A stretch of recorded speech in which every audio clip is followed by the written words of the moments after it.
Hi, I'm Scott. Welcome back to Synth Stuff. Well, Yamaha is nothing if not consistent. A few weeks ago, all the MODX Pluses disappeared from every online store and said back ordered and not available, so you knew something new was coming, and it's here. The MODX M has arrived. Coming up. I kind of figured that this was in the works because this is the way Yamaha has worked with the MODX and the Montage since the very beginning.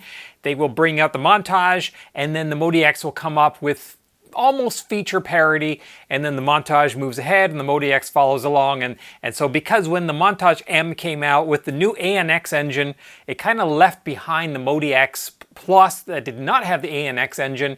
So I kind of figured that they would be working on a MODX version of the Montage M, and that's exactly what they have done. The new MODX M has all the same engines as the Montage M. It has the FMX, has ANX, and the new ANX, the virtual analog synthesizer that is just so good. It's my favorite VA engine of any synth, just because it's so flexible and it sounds so good. Of course, there are limitations as always. The Montage M has 16 voices for its ANX virtual analog engine. The MODX M has 12. The MODX Plus had 128 voices, FMX and AWM2. That is unchanged for the MODX M, whereas the Montage M has 128 voices for FMX and it has 256 voices for AWM2 with some restrictions, and I talked about that in my Montage M video. I won't get into that here. Of course, the memory is as always bigger in the Montage M. We have 3.8 gigs in the Montage M.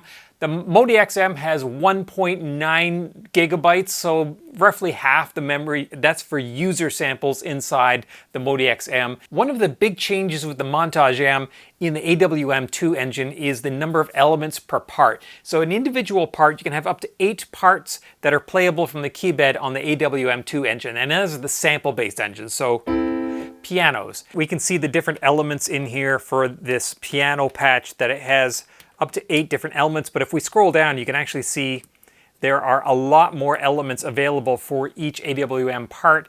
Originally, the Montage and the MODX had 8 elements per part available in the AWM2 engine. When Montage M came along, they expanded that to up to 128 elements per part, and the MODX M echoes that, so it also has 128 parts, and that's required in order to make feature parity in terms of the sound engines, because the sounds in the Montage M, those factory sounds, will also play unmodified in the MODX M.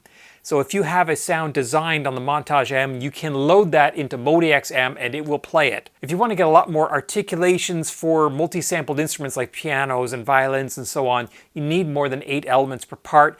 That 128 elements allows those different articulations to come in to allow more expressive playing. One of the great things that they added to Montage M with OS 3 was the ability to load 24 user libraries instead of 16. That was a limitation that I bumped up against all the time. MODX M also allows the 24 user libraries. That's great. We do get increased polyphony for the MODX M in terms of seamless sound switching. Not as much as the Montage M, simply because there's not as many voices of polyphony available, but it does increase over the MODX Plus. Something that's interesting, that when they brought out the Montage M, they put a very fast processor in it that allowed the screen to be very, very snappy. If you see, if I bring up envelope here, if I change the attack, you can see it's very, very quick, or if I change it over here, it's instant.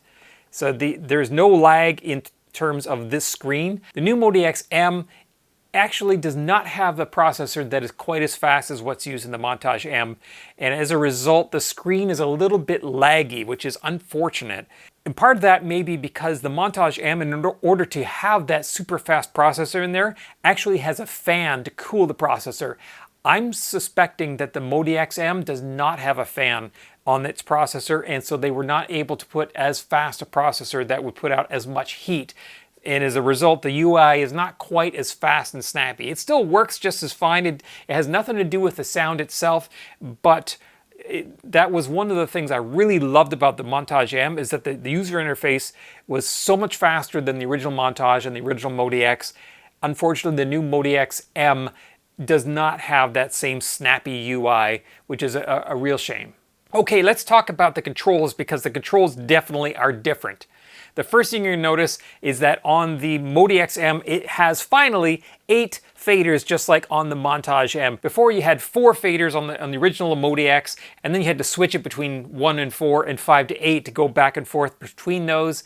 Now you don't have to do that. And then for drawbar organs, they also, just like the Montage M, and you can use them as drawbars for organ sounds. There's no organ engine, not like other synthesizers that have a dedicated drawbar engine, but it does have organ sounds, and in that case, the sliders or the faders work like drawbars. Unfortunately, it does not get the 8 encoders, the rotary encoders that the Montage M has. It still has only 4 rotary encoders, and they do not have the light rings around them. Similarly, the sliders or faders on the Montage that have the light to show you what the setting is, the MODX M does not have that, just the same as the original Montage and the original MODX.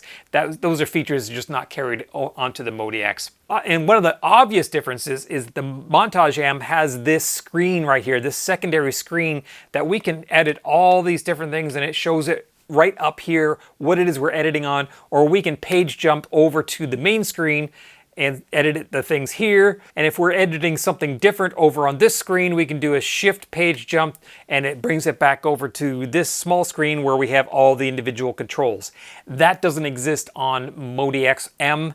You can edit everything on the main screen. However, the 4 knobs over here are set up in a grid, and then we have a button that switches which line of the grid we're editing with those 4 knobs. It's a little clunkier. It still lets you get to all the different parameters, but it's not as immediate as it is with the Montage M. And I gotta say, when I first got the Montage M, I saw this as kind of a gimmick. I thought, I'll never use that. I was totally wrong. I use this all the time. When I'm doing sound design, I hardly ever use the screen anymore. I'm almost always over here working on these context-sensitive controls, and I really love that about the Montage M. The MODX M has that grid in there. It allows you to get to most or some of those controls and edit them there, but for the most part, you're probably going to be editing on the screen still. Even though you can edit the things on here, it's going to be showing what you're doing on the screen because there's no representation, there's no screen there showing what is actually being changed on the MODX M. So you're going to be selecting what grid line you're going to use and using one of the 4 knobs to make changes and then looking at the changes as you're making them on the screen. And of course, it's not quite as snappy as I'm showing here. The MODX Plus does have a page jump button like this where you can jump back and forth. However, obviously you can, if you select a grid line from here and jump it, it'll put it on the screen, but you can't really jump backwards. I mean, you can, but all it will do is just select the individual grid line that is associated with whatever you have on the screen. The MODX has always only had 4 scene buttons and then a shift to get to the 5 through 8. Now the new MODX M has 8 scene buttons just like the Montage M. That's great. I hated using shift scene buttons on the MODX, so that's great that they've added 8 on there. The Montage M has these 6 encoders on the bottom of the screen, and when an encoder is active for something, it has a light below it that lights up and shows that you can actually use that. The MODX M also has 6 rotary encoders below the screen. It does not have lights that show you, but it does show you at the bottom of the screen that, hey, this is a control that can be modified, and it shows what it does. So you can see the same thing here. On the effects screen, you can see I have 6 active controls, and on the MODX M, you just won't have these lights, but you'll see all the 6 items at the bottom of the screen that show that, hey, these are things that can be adjusted. Talking about performance controls, the Montage M, when it came out, had this keyboard hold button that when you press it and turn it on, when you press a chord, it holds it for you until you play another chord, and then it releases the original one. The MODX M also has a keyboard hold button that does exactly the same thing. We also have a portamento button that we can adjust the portamento time with this knob here. That's another performance control that the MODX M inherits. Unfortunately, one that it does not inherit is the ribbon, which on this sound doesn't do much.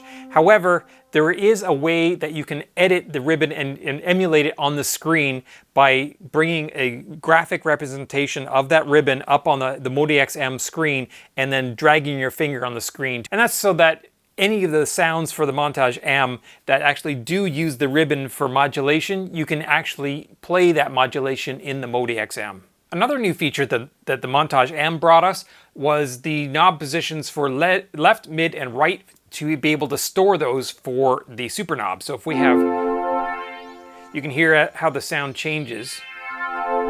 So I can store this as my left, and then I can say this is going to be my mid, and then this is going to be my right. And then I can recall those automatically. That is something that has also made it into the MODX M. Again, because those positions are going to be stored as part of the patch, and we want to be able to have the patch parity with the MODX M, so that feature has been brought with the 3 buttons into the MODX M. The MODX M apparently has a new key bed. I have not tried it. I will be trying it this weekend. I know the 88 key is still the graded hammer that you would have on the original MODX. I don't know if that is going to be upgraded. I do know that none of the MODX M synthesizers have polyphonic aftertouch or aftertouch of any kind, which is expected because none of the MODXs have ever had aftertouch. One thing that has always been the same for MODX and Montage is that the screens have been exactly the same. In fact, I think it was the same part. That is not the case with the Montage M and the MODX M. The Montage M screen has better contrast. It's just a sharper, nicer looking screen. The MODX M is not quite, it's the same size. It's not as a high quality screen as they used in the Montage M. Of course, the Montage M has always had set list buttons over here, which you can go use to select categories, or you can do a number of different things with that. The MODX M does not have those. That's something the Montage has always had, the MODX has not, and that's unchanged. Other things that have not changed, there's no balanced output on the MODX, so if you need a balanced output for a stage or a DI box or for recording, you're going to need the Montage M for that. And the MIDI through is also a Montage M exclusive. That's unchanged. That's always been that way. The biggest news that most people are going to be excited about is that when you purchase the MODX M, you will get a license to run the ESP plugin. The ESP plugin is the software plugin that runs on your DAW computer that emulates the entire Montage engine. It can work with the Montage or the MODX M now, but it doesn't have to. You can actually load it on the computer. You could put it on a laptop, take it on a show, and use just a MIDI keyboard to play it, but it is the entire Montage M engine. So you could design sounds on your Montage or your MODX, load them into your laptop into ESP, and take it on the road without having to take your keyboard with you. I know a lot of people really want that ESP engine. It was something that was only offered with the Montage M, but you are now going to get it with the MODX M, so I know lots of people are going to be excited about that. I am really excited to get my hands on the new MODX M, and like I said, this weekend I should be doing just that. I'll report back on that once I've done that. In the meantime, if you have any questions, comments, suggestions, please leave them in the comment section below. Click like, subscribe. Thanks for watching.